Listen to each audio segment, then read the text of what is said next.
Hello friends, my dear students and the members of the fraternity of physiology and medicine.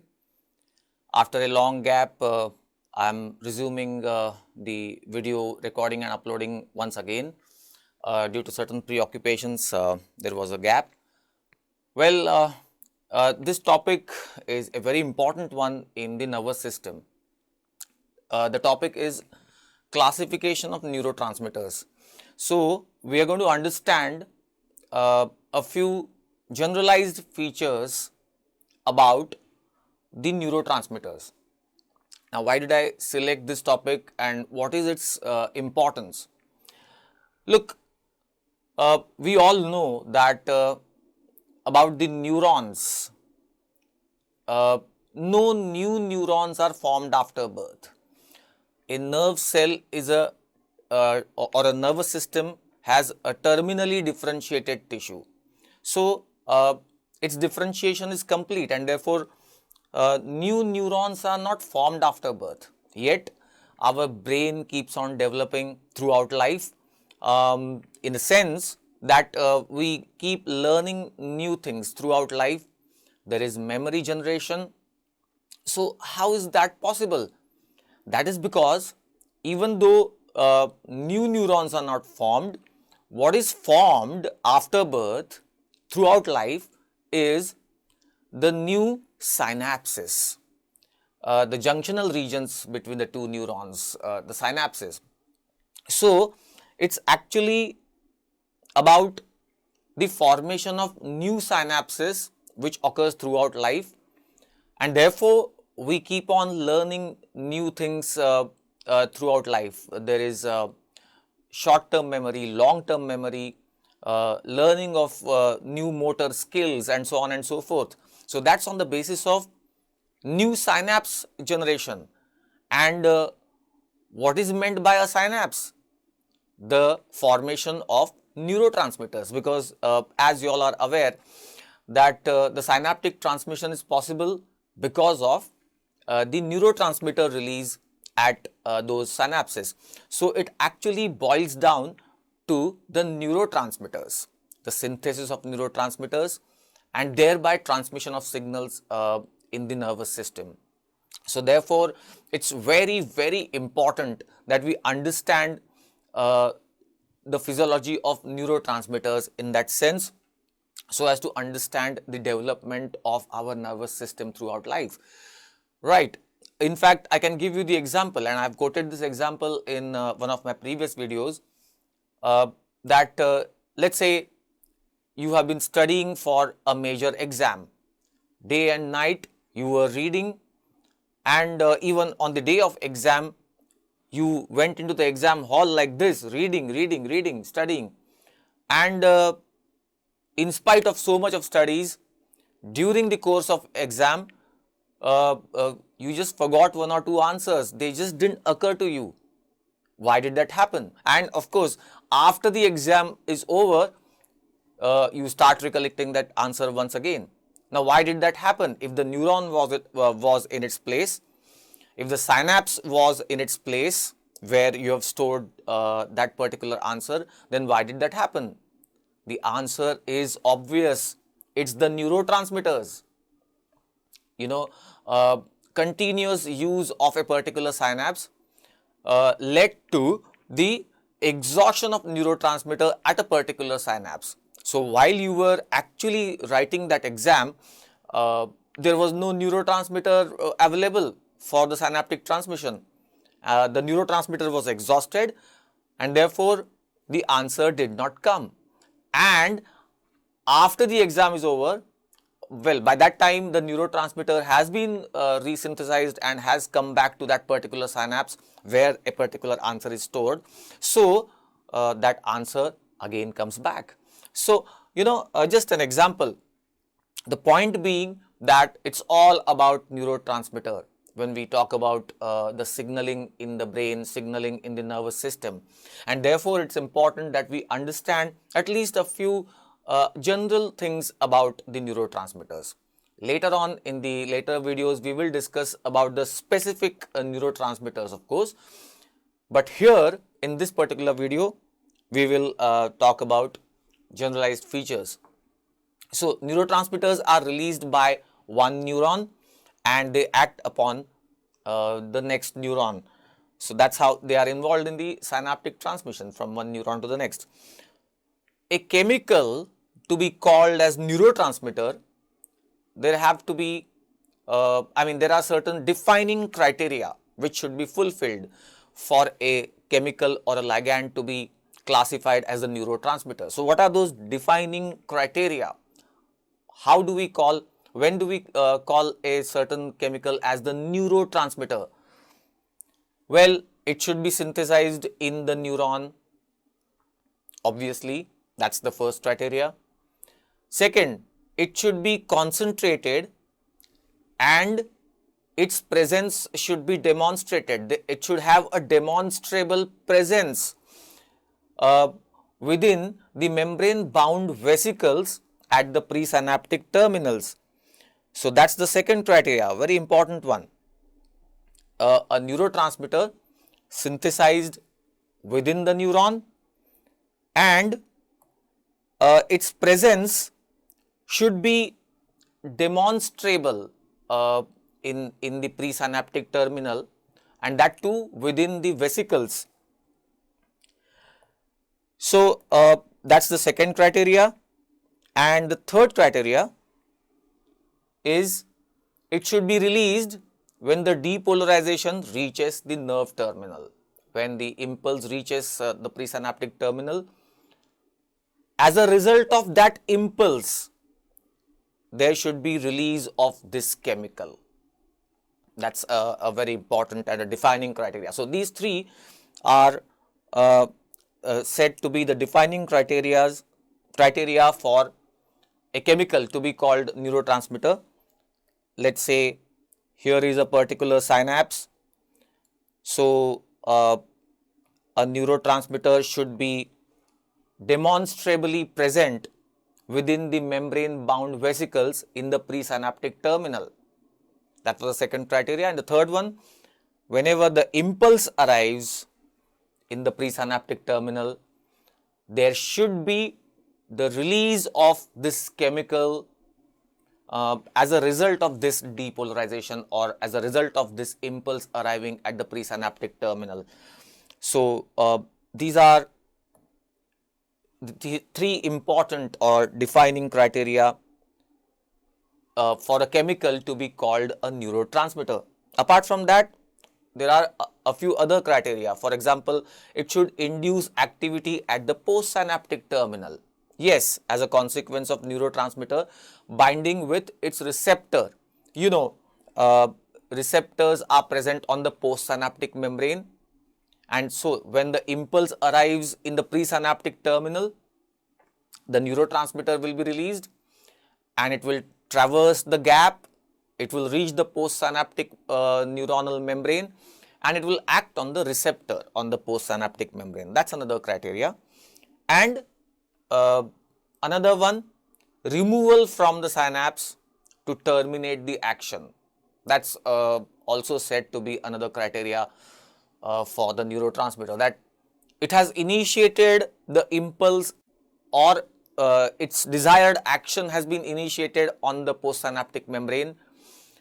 After that, its action should be terminated. We will see later in this video how there are various ways in which the action of a neurotransmitter is terminated, but that also is one of the criteria.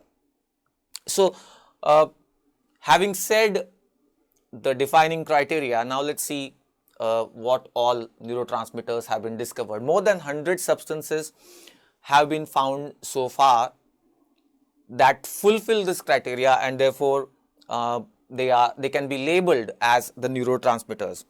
Well, let me add here, apart from neurotransmitters, there is also another term in neurobiology, and that's neuromodulators.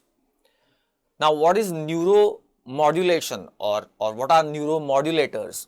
These are the chemicals released by the neurons naturally, and therefore they are being called neuromodulators.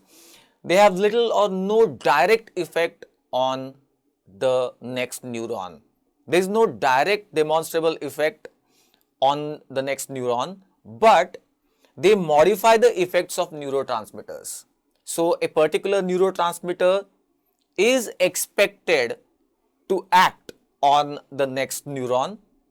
That effect is modified by another chemical, and that another chemical would then be called as the neuromodulator, as in it modulates the action of the neurotransmitter. Now let's talk about the classification of neurotransmitters. Basically, the neurotransmitters, based on the action of the neurotransmitters, they can be classified as either the excitatory neurotransmitters or the inhibitory neurotransmitters. That's one way of looking at the classification of neurotransmitters. I mean, neurotransmitters are not always expected to be excitatory, not always expected to pass on the impulse from one neuron to the next. Sometimes some neurotransmitters, they inhibit the next neuron. Yes, that's also is required in the CNS. So based on that, we have two types of neurotransmitters, the excitatory and the inhibitory. Well, an excitatory transmitter is the one which will open sodium channels in the postsynaptic neuronal membrane. Sodium, or in a few instances even calcium channels. You know, the presynaptic neuron released the neurotransmitter. It binds with its receptor on the postsynaptic membrane, and that opens the channel associated with the receptor protein. Now, if there is influx of sodium or calcium, in a few instances it's also calcium for the postsynaptic neuron, then influx of cations, and therefore it will depolarize the next neuron. So it's an excitatory transmitter. A neurotransmitter, on the other hand, would be an inhibitory neurotransmitter if it opens, I mean, after binding with its receptor on the postsynaptic membrane, if it opens potassium or chloride channels, then it would be termed as the inhibitory neurotransmitter. You know, if the potassium channel is opened, potassium would leave the neuron, and that would cause hyperpolarization. Or if the chloride channels are open, chloride will enter the neuron, and that would again hyperpolarize the neuron and inhibit the neuron. So hyperpolarization is caused by opening of either potassium or chloride channels, and therefore such a neurotransmitter would be an inhibitory neurotransmitter. Of course, let me just tell you one exception, or a few exceptions. A neurotransmitter can be excitatory at one place and inhibitory at another place. Yes, even that is possible. A neurotransmitter at one place behaves like an excitatory transmitter by opening these channels, whereas at other places it could be inhibitory, and that depends on the receptor, of course, what type of receptor it is acting upon. So that's one. And another example which it can be given is the glycine, for instance. Let me just first narrate the examples of these neurotransmitters. The most common excitatory transmitters in the CNS, they are glutamate and aspartate. You know, more than 90% of the neurotransmission in the CNS. Neurotransmission means impulse from one neuron to the next. That means obviously it has to excite the next neuron, and therefore such a neurotransmission, the excitatory transmission in the CNS, more than 90% of it is carried out by the glutamate. So if you forget a neurotransmitter at some place, you may think of glutamate, the commonest excitatory transmitter, and then aspartate. Most common inhibitory transmitters in the CNS: GABA, gamma aminobutyric acid, and glycine.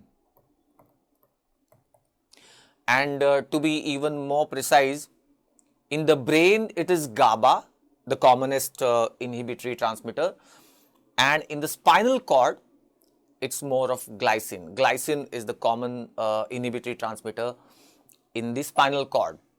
And just to complete the fact that I narrated some time back, glycine opens the chloride channels in the spinal cord and it's an inhibitory transmitter in the spinal cord. But in the brain, it helps facilitate the action of glutamate, which is the excitatory transmitter. So in that sense, I said glycine behaves like an excitatory transmitter. Look, glycine is an inhibitory transmitter in the first place. That's a clear-cut thing. But at another place in the brain, glycine is known to facilitate the action of glutamate at certain places, at certain neurons. And in that sense, I said it can behave like an excitatory transmitter, though not by itself, but it facilitates the excitatory transmission at some place. So that's one way of classifying the neurotransmitters. Based on the chemistry, we can classify the neurotransmitters again. Broadly, they can be categorized. Now, based on the chemistry, they can be categorized as the low molecular weight transmitters, or a small molecular weight or low molecular weight transmitters. These are classic neurotransmitters, the classic neurotransmitters that have been known to us for a long time. They all fall into that category of small molecular weight or low molecular weight transmitters. So example, acetylcholine, norepinephrine, glutamate, GABA, glycine, dopamine, and so on. And the other one is, the other class or category is high molecular weight transmitters. So these are the newer ones that have been known to us. So high molecular weight transmitters, also called as neuropeptides. These are peptide transmitters. So of course, high molecular weight, and they consist of chains of amino acids. These are peptides. They are called neuropeptides, and they have chains of amino acids ranging between 3 and 40. So 3 amino acids, a tripeptide, or certain longer amino acids. TRH is a tripeptide, for instance. So these are the neuropeptides. Now examples, they are being discovered even now.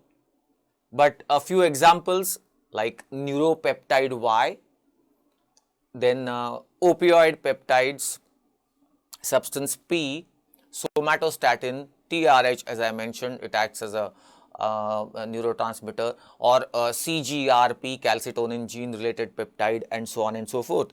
So these are the second category of the neurotransmitters, and there is one more. A third category also exists, and that's called as gaseous neurotransmitters. Yes, nitric oxide or carbon monoxide, they have been shown to fulfill that criteria for the neurotransmitter, and therefore they have been clubbed into this one category, the gaseous neurotransmitters. Carbon monoxide, yes, carbon monoxide is generated in the body. If you are wondering how, where, it's the heme degradation. The heme degradation process evolves one molecule of carbon monoxide. So it can act as a neurotransmitter. And nitric oxide synthesized from arginine, well, that is a matter for another video. but just remember gaseous neurotransmitters. Now, low molecular weight transmitters, the classic neurotransmitters, they are further subdivided into three main classes, three subcategories. The low molecular weight transmitters, we are calling them classic neurotransmitters. They are subdivided into those three subcategories. One is acetylcholine, that's kept as a separate identity, separate category, because the reason is acetylcholine is secreted at a number of places in the nervous system. Acetylcholine is secreted in the CNS, by the CNS neurons. Acetylcholine is involved in the ganglionic transmission, the autonomic ganglia. It's involved in the neuromuscular junction transmission. So, at various places, acetylcholine, or in fact maximum number of places, I may say, acetylcholine is involved, and therefore that is one category in itself, the acetylcholine. Then we have amino acids. Remember, we are classifying the neurotransmitters based on the chemistry. So, amino acids, the glutamate, the GABA, the glycine, these are amino acids. And the third category is biogenic amines. So, biogenic amines would include dopamine, serotonin, norepinephrine, the catecholamines, and serotonin, histamine even. So, low molecular weight transmitters further subdivided. Well, just adding one more point to this discussion, and that's about the receptors for these neurotransmitters. A neurotransmitter is released by the presynaptic neuron, and its receptor is there on the postsynaptic membrane. So, something about the receptors. A receptor is a target biomolecule. It specifically is acted upon by a ligand. That's a broad definition. So, specifically acted upon by a neurotransmitter. A neurotransmitter binds with the receptor. Now, two broad categories of receptors exist. There are two broad categories. One type of receptor is called as ionotropic receptor. Ionotropic receptor and the associated channel. That's one type of receptor.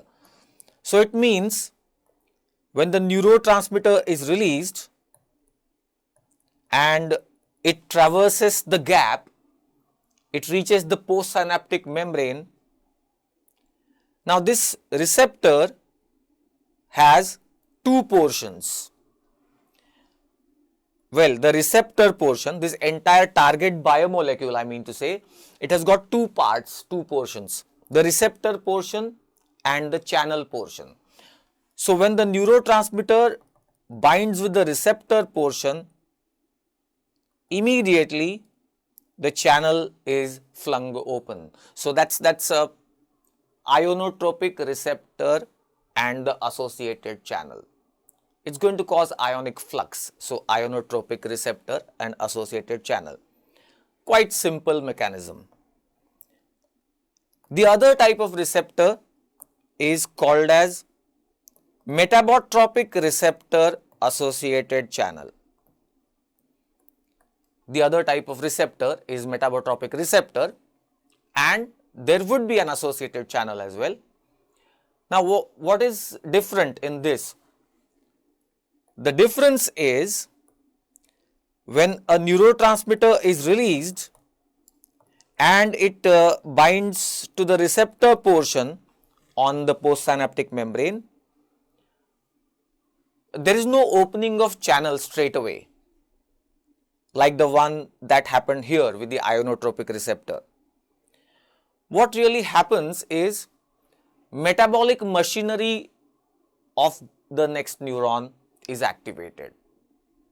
So, for instance, there is activation of an effector protein called as adenylyl cyclase enzyme, and it will convert the cellular ATP into cyclic AMP. So there would be generation of cyclic AMP, or there could be generation of cyclic GMP as well if cellular GTP converts into cyclic GMP. So cyclic GMP, cyclic AMP, nucleotide formation happens, and then it can have the desired effect.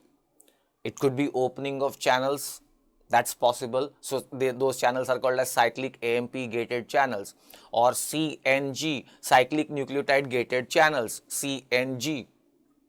So that's how this second category of receptors would work, right?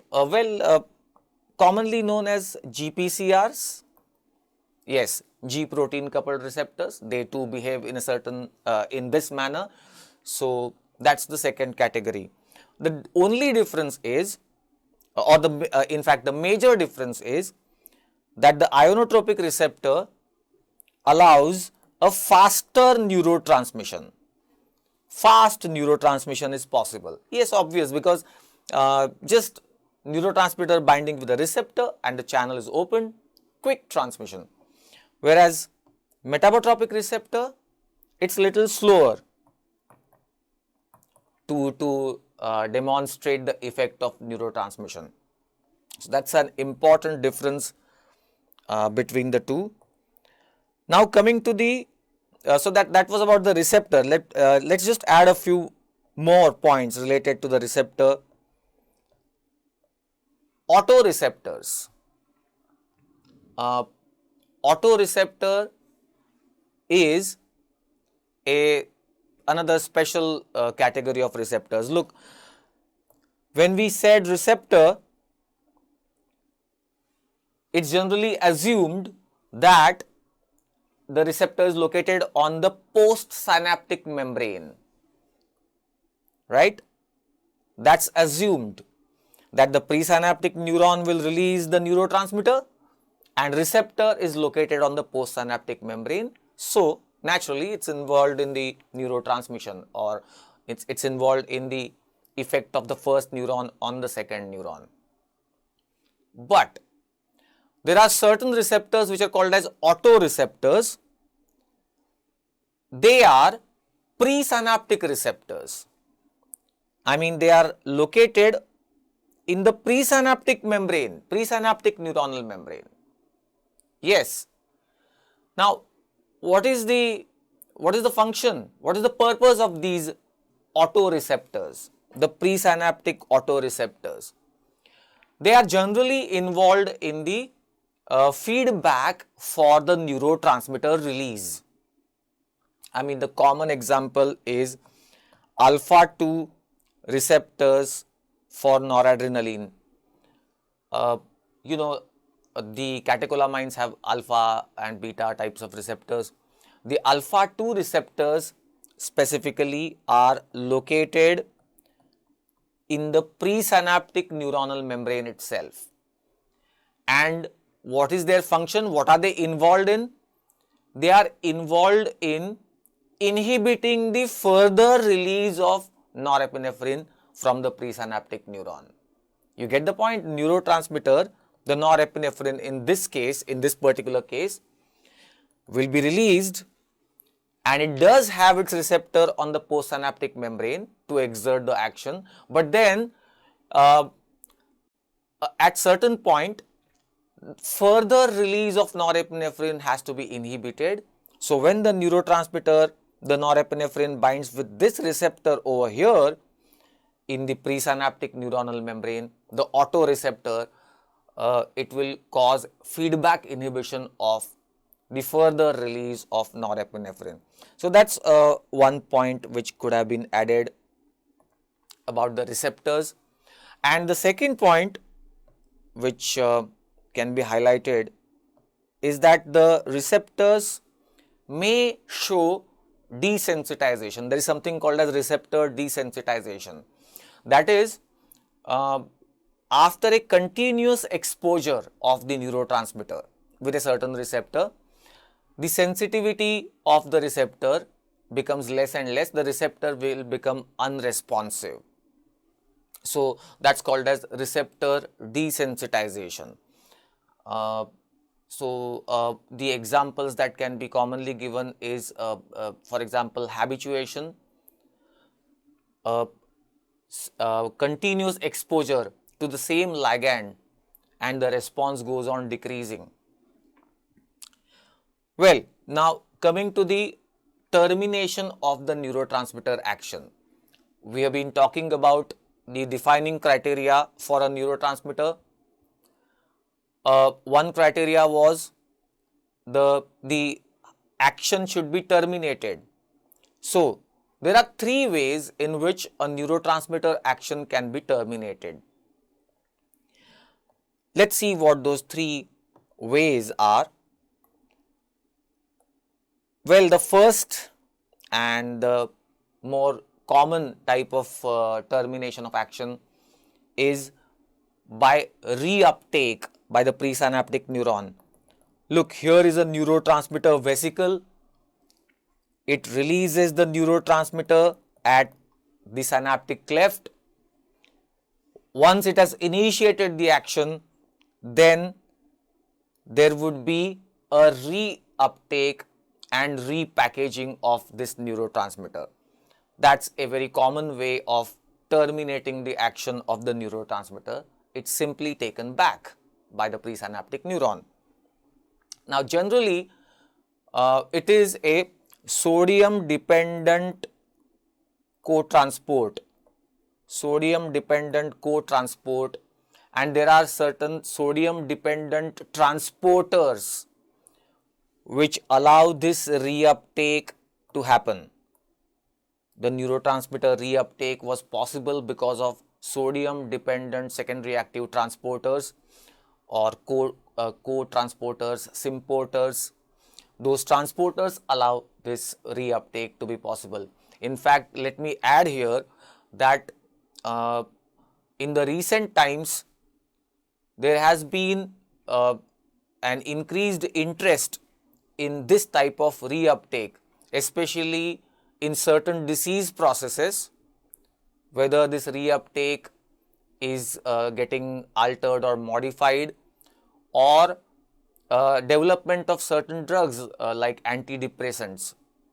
So, they are targeting these sodium dependent co-transporters, which will in some cases, this reuptake of the neurotransmitter by the presynaptic neuron is blocked by the drug.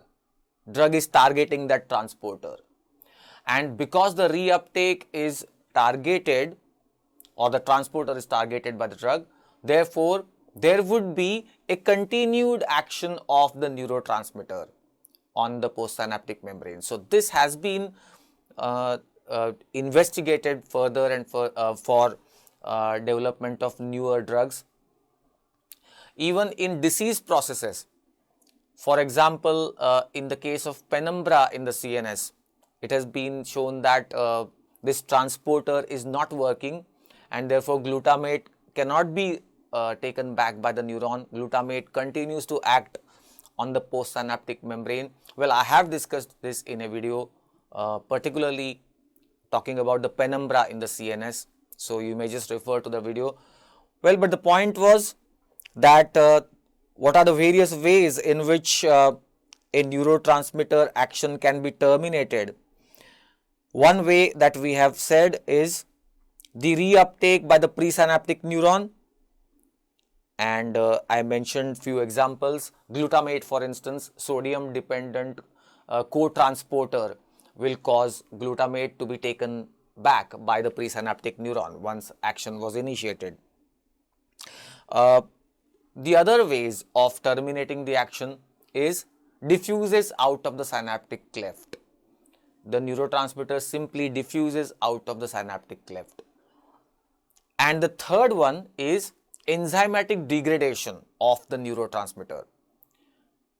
That neurotransmitter, once its action has been initiated, then it bound to its receptor on the postsynaptic membrane. It initiated the action, then it would dissociate from the receptor and then that neurotransmitter will undergo enzymatic degradation. And the classic example, of course, is acetylcholine. The cholinesterase enzyme is very much present in the synaptic cleft, and it will cause degradation of acetylcholine. So that's how neurotransmitter action can be terminated. I am basically sticking to the physiology part of it.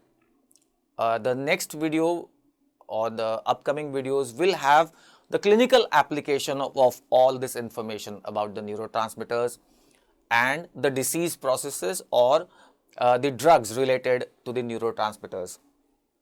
So now let's have a quick comparison of the two broad categories of neurotransmitters: the low molecular weight or small molecular weight classic transmitters versus high molecular weight or neuropeptides, the newer category. There are lots of differences between these two categories. So let's try to understand what's different about these two. First, the low molecular weight transmitters are synthesized and packaged in the nerve terminal itself, whereas the neuropeptides are synthesized and packaged in the nerve cell body, and then it is transported down the axon to reach the nerve terminal. Let's have a quick diagram that will depict this. Let's say here is a neuron with its nerve cell body, and here is the axon. Now, here is the axon terminal, which is ending on the next neuron. So, in the case of those classic neurotransmitters, for instance acetylcholine, they are synthesized in the presynaptic terminal itself. They are synthesized in the axon terminal, whereas the high molecular weight transmitters or neuropeptides, they are synthesized in the nerve cell body, and then they are transmitted down the axon by the fast exoplasmic transport. Those neurotransmitters will be transmitted down the axon to reach the presynaptic terminal, to reach the axon terminal. So a clear-cut difference between the two. The small molecular weight, the acetylcholine, norepinephrine and so on and so forth, they are synthesized locally in the presynaptic terminal, whereas the high molecular weight transmitters, the opioid peptides, neuropeptide Y, somatostatin, CRH, TRH and so on, they are synthesized in the nerve cell body of that neuron. Nerve cell synthesizes those high molecular weight transmitters, and then that neurotransmitter will be transported down the axon by the fast exoplasmic transport. So that's an important difference between these two neurotransmitters. The second difference is that the low molecular weight transmitters are synthesized in the active forms, whereas the high molecular weight neurotransmitters, our neuropeptides, they are synthesized in the form of polypeptide chains, larger precursor forms. The precursor forms will be inactive, of course. So large precursor forms will be formed first, and then those polypeptides will be cleaved to form the active neurotransmitter. So another difference, synthesized in the active form are those acetylcholine, glutamate, GABA, etc., whereas opioids and other neuropeptides, they are synthesized as inactive precursors, large polypeptide chains, long chains, and then cleaved to form the active neurotransmitter or active peptide. Another difference, the small molecular weight, low molecular weight neurotransmitters are present in the small and clear vesicles, Also, there is recycling of those vesicles that happens with the low molecular weight transmitters. compare this with the high molecular weight transmitters or neuropeptides. They are present in the large and electron dense vesicles. You got to understand the difference. Small clear vesicles for the small low molecular weight transmitters, whereas large and dense electron dense vesicles for high molecular weight or neuropeptides. And the second one and also additionally, these vesicles are autolyzed. Which ones? The vesicles which are harboring the high molecular weight transmitters, the neuropeptides. Those vesicles, once they have released the neurotransmitter, they are not recycled generally, they are autolyzed. They are not recycled again. So that's another important difference between the two types. Another difference, well, again an important one. Let's just show it in a representative diagram.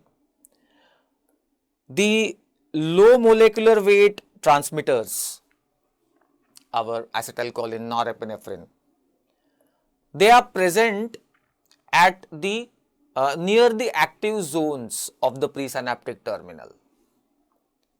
Look, in the presynaptic membrane, there are so-called active zones. The neurotransmitter vesicle is going to fuse at these active zones. Let's say here is a neurotransmitter vesicle. It will fuse the presynaptic membrane at the active zone, and then by exocytosis it will release the neurotransmitter. So these are called active zones. Now remember that these small molecular weight neurotransmitters or low molecular weight, acetylcholine, norepinephrine, they are present, those vesicles are present very close to these active zones, close to the active zones. And so, just a small rise in calcium, if you have read some basic about the synapse transmission, impulse arrives at the presynaptic terminal, it opens the calcium channels, voltage gated calcium channels, calcium from outside, from the ECF would enter the terminal, and that would cause fusion of the vesicle with the presynaptic membrane, and then vesicle will discharge the neurotransmitter. That's how the transmission happens. Now, in the case of low molecular weight transmitters, their vesicles are very close to those active zones where the vesicle is supposed to fuse. And so, a very small rise in calcium is enough to cause fusion of the vesicle with the presynaptic membrane at the active zone. Active zones have been shown here in the diagram. Right. Now, that's not the case with the other category, high molecular weight transmitters or neuropeptides. Let me just elaborate once again. Just about even one impulse. Now, I am talking about the low molecular weight transmitters, acetylcholine, norepinephrine, dopamine. Even just one impulse coming at the presynaptic terminal will cause small calcium influx. Small amount of calcium will enter, and that too locally near the active zones. That would be good enough to cause the vesicle to fuse with the active zone and release the neurotransmitter. Now compare this with the high molecular weight transmitters, the opioids and the other ones, neuropeptide Y and so on. You know, first of all, their vesicles are not close to the active zones. In the case of high molecular weight transmitters, the vesicles are far away from the active zones. They are not near the active zones. Anyways, they were synthesized in the nerve cell body and they were transmitted down the axons. So those vesicles are, I'm talking about the neurotransmitter synthesis. The neurotransmitter, the high molecular weight transmitter, was synthesized in the nerve cell body and then it came down here. So these vesicles are far away from these active zones. So there would be requirement for a large amount of calcium to be present in the presynaptic terminal. So calcium, almost there should be a global rise, as the term used by Berne and Levy. There should be a global rise of calcium. I mean, this entire presynaptic terminal should fill with the calcium. Only then it's possible that this vesicle can fuse with the active zone. And for that entire presynaptic terminal to fill with calcium, one impulse would not be good enough. Remember what we said about the low molecular weight transmitters? Just one impulse also is good enough to cause small amount of calcium to come in and release the neurotransmitter. But that's not enough for high molecular weight transmitters. Why? Because it needs a lot of calcium to come into the terminal.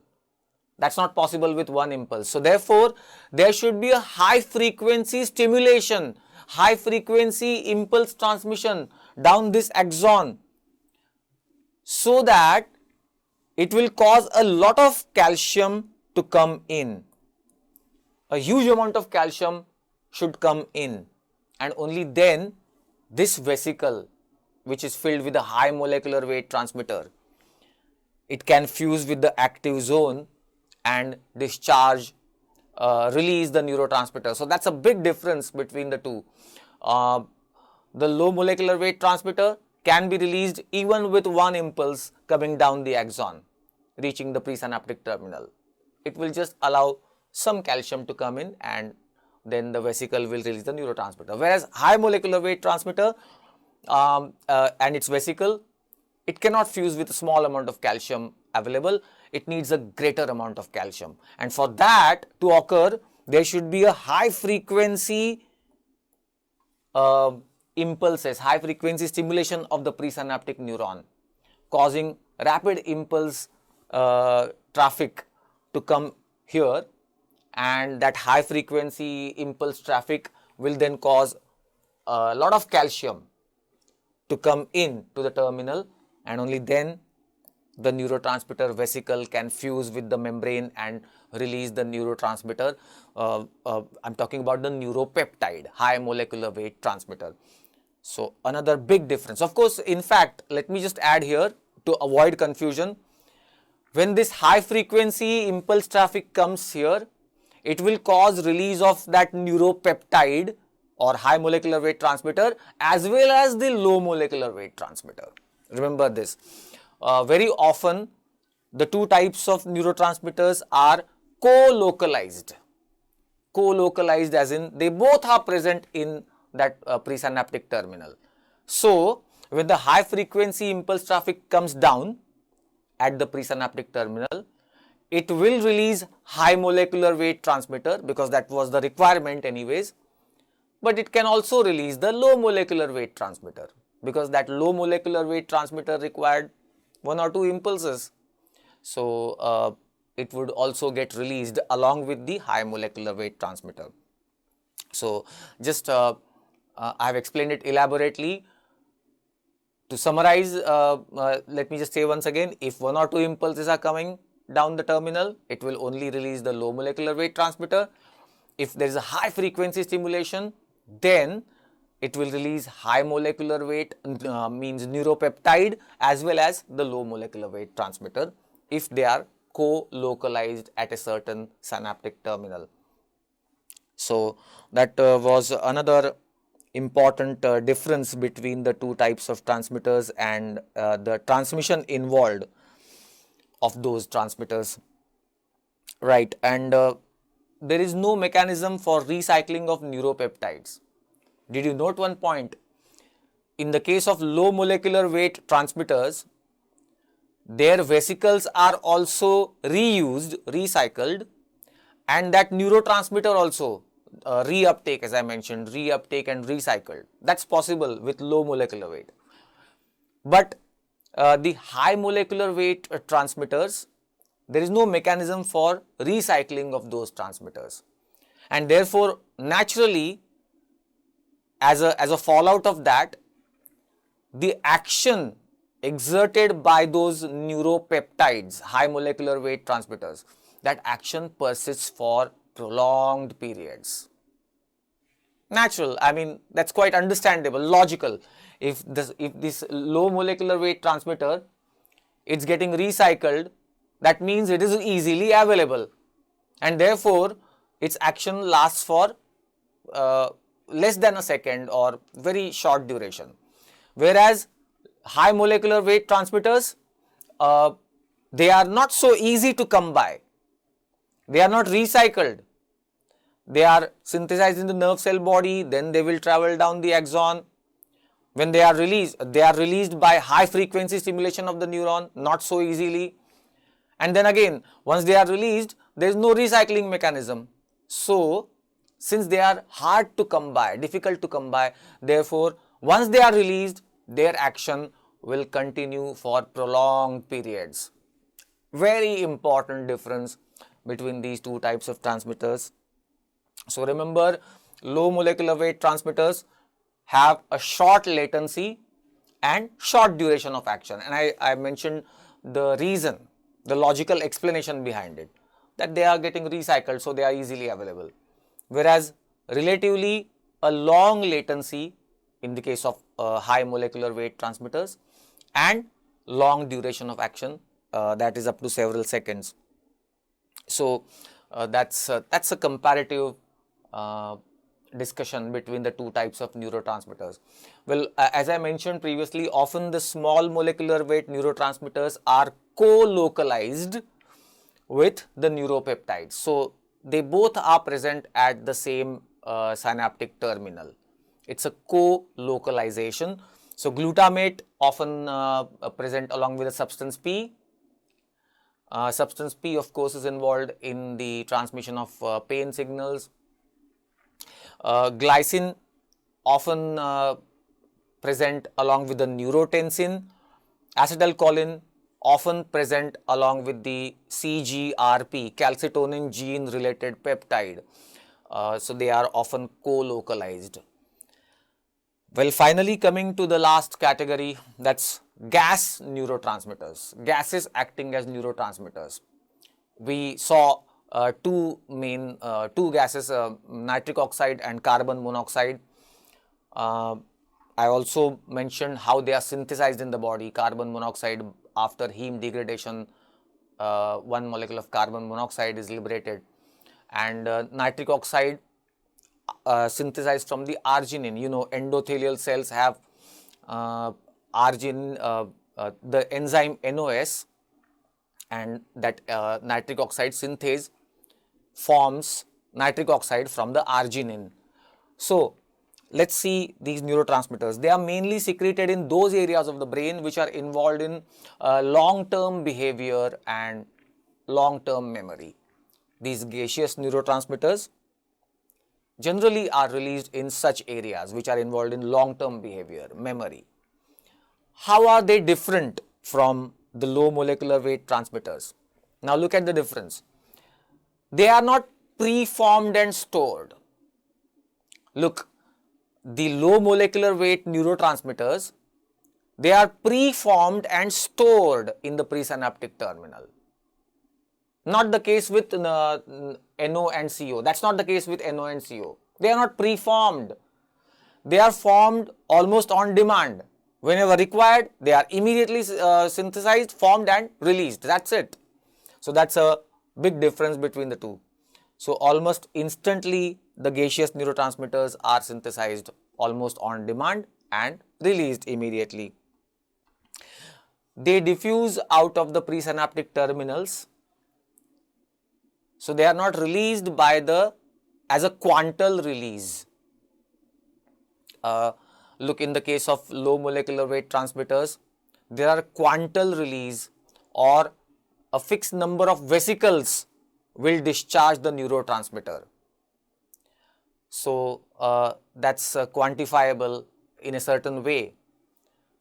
That's not the case with nitric oxide or carbon monoxide. The gaseous neurotransmitters, they simply diffuse out of the presynaptic terminal like a gas. Gas diffusion occurs with the gaseous transmitters. So that's one more difference.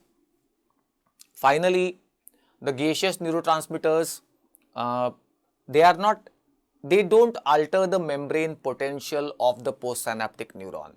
Look, the neurotransmission basically is achieving what? When the neurotransmitter is released by one neuron, the presynaptic neuron, it will depolarize the postsynaptic membrane, and then impulse will travel in the postsynaptic membrane. So there is a neurotransmission happening. And depolarization means membrane potential is getting altered by the release of neurotransmitter and combining with the receptor. But that's not the case with gaseous transmitters. They do not, by themselves, they do not alter the membrane potential of the postsynaptic membrane. So what they achieve is, they alter the metabolic function of the postsynaptic neuron. Postsynaptic neuron, its function, its metabolic function is altered by the gaseous transmitters, so that on a long-term basis, the excitability of the postsynaptic neuron will get modified, will get altered. Getting the point? So gaseous neurotransmitter per se is not going to depolarize the postsynaptic neuron by itself directly. No. What it will achieve is, it will alter the metabolic function of the postsynaptic neuron so that its excitability will get altered. So that's going to be slightly on a long-term basis.